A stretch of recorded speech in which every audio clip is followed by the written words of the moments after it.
We certainly got that last one right. A mother-in-law against her daughter-in-law, and a daughter-in-law against her mother-in-law. Not always. Friends, I wanted to do two things with this particular homily. Talk about the gospel, too, in the context of priestly vocations. And the reason why is because, as you know, August is the month where we take up a sort of more awareness of priestly vocations, especially as we take the seminarian collection. Normally, one of these weekends, we'd have the possibility of a seminarian coming after Mass and just speaking about some of their experience and their vocation. And fortunately, we applied and weren't able to get one this year. And second of all, just talk in general. The priesthood, of course, is necessary to bring us the Eucharist and reconciliation and all of those things that we need in order to keep our spiritual lives healthy. But also the reality, too, that each one of us, just as a priest being called to the priesthood, must have the courage today to step up, that we, too, have to have the courage to step up and say things when we need to. Have you ever been in one of those situations where you're sitting down at a lunch meeting and somebody's eating their salad and a piece of lettuce falls on their shirt? And you look at the lettuce and you look at their face. You wait for a few moments to see if they've actually noticed. And then when you realize they haven't, it starts to dawn on you. Do I say something or do I not? Who's been in that situation? Okay? Or someone's got something hanging out of their nose, right? What have you? Do I say something or don't I? Do I know this person well enough? Will they be offended? What do you say? Well, I usually tell them, especially if we're one-on-one, because that could be a rather embarrassing thing as they move on through their day to not have noticed or no one to love them enough to actually tell them, that you got something on your shirt or something hanging out of your nose. It's probably one of the questions that I get most often as a priest. Father, my son, my daughter, my relatives, they're living lives that are immoral. I know what they're doing is wrong. They know what they're doing is wrong. Should I say something?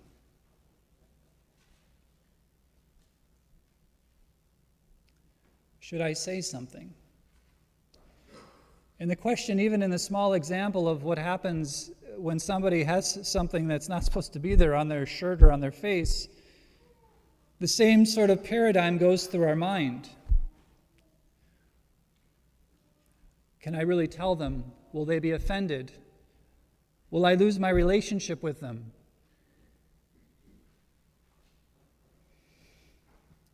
How do I keep the door open, but yet remind them of the truth that the Lord has invited us to live in a particular way as a Christian in order to secure our heavenly kingdom, our heavenly entry?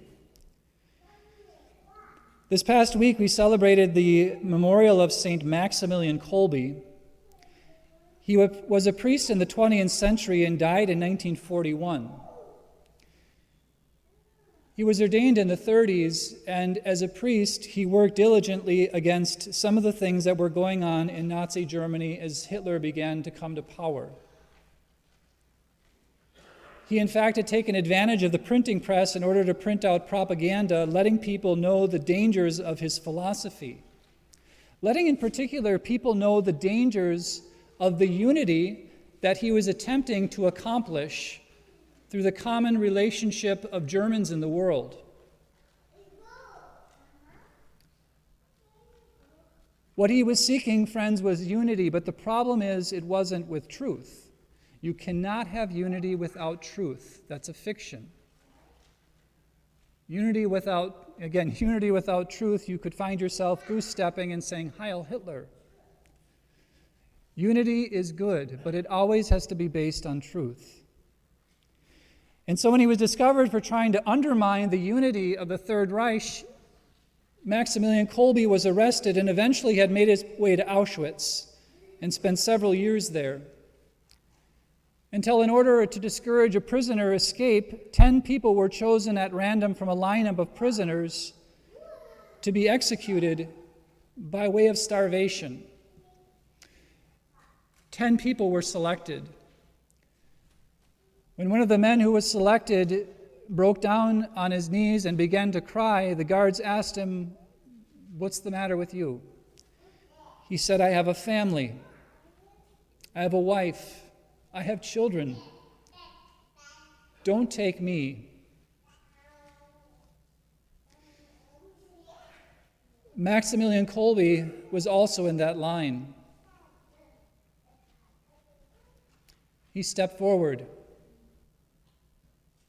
In that moment of decision, do I have the courage to step forward? He thought to himself, I'm sure. Or do I simply let things happen? I'm probably a goner anyways. He stepped forward. He said, "May I replace him?" The guards, not sure exactly why somebody would step forth and step in front, step in line, asked him, "Why are you doing this?" He said, "Well, because it was done for me." And they said, "Who are you?" And he said, "I am a Catholic priest." They did indeed okay his desire to go in the man's place. And after a couple of weeks in the starvation bunker, they had opened it and realized there was only one man living, and that was Father Maximilian. Knowing that he wasn't being starved out and they needed the room, they decided they were going to inject him with a lethal dose of carbolic acid. Witnesses say that he held his arm out for them. Courage, bravery, making a decision. Maximilian Kolbe believed so much and had dedicated his life so completely to God that he trusted in the resurrection and that although his life was coming to an end, his real life would just be beginning.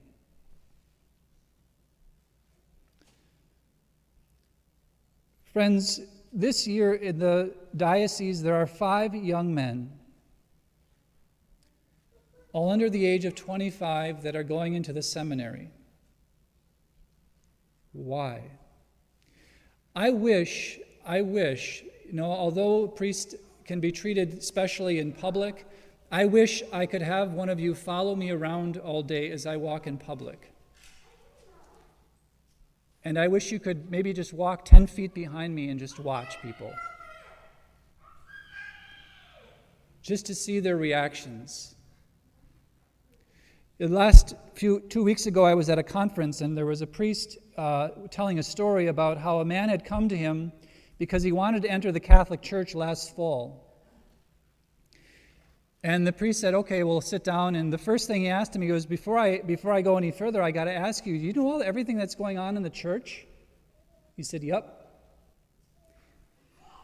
"And you want to come into the church?" He said, "Yep." And the priest said, "Why?" He said, "Because it took only one generation of priests, of a few evil priests, to bring the church to the state it's in now. And I believe that it would take only one generation of priests to turn it around." Such are the men I believe today are entering the seminary. In the midst of one of the most unpopular religions again in the entire world, a church that has been the source of ridicule from every media outlet for the most part. A church, friends, to be honest, for 2,000 years just will not die, because her mandate is not from men, but from God. Supporting priestly vocations, the bishop has made a priority in our diocese again. Several years ago, I was called to the priesthood. Several years ago, a priest in Pulaski, Wisconsin, decided that he was going to start adoration on a Thursday from 9 in the morning until 6 in the evening. The week he started it, 3 men from the parish entered into a vocational life. There was me, who entered for the diocese, Brother Joe Fleischman, who became a Jesuit. I tried talking him out of it, but he's a Jesuit down in South Dakota at one of the Indian reservations. And Father David Parker, who's a Legionnaire of Christ, stationed now, I think, in the Midwest somewhere, recently in Mexico. In the first week, pray to send laborers to the harvest, says the harvest master. Pray. Pray. And I believe that the Lord is indeed answering that call. But we have to continue praying, friends. When's the last time you prayed for a priestly vocation? When I'm not here on the weekends, do you wonder maybe where I am? Do you realize that sometimes in the diocese, every last priest is accounted for every last Mass?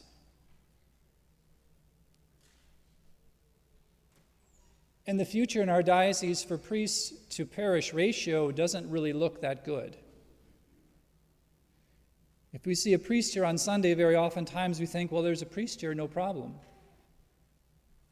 But the reality is, friends, is that every Mass is accounted for on almost every weekend in the diocese. And so pray for priestly vocations, especially as Jesus says today in our gospel, I have come to set fire on the earth. What is the fire he is talking about? Real fire? He's talking about the fire of the Holy Spirit and how I wish it were already blazing. There is a baptism with which I must be baptized. What baptism is he talking about? The cross. The cross. Why does the cross divide people? Why does it have to divide people?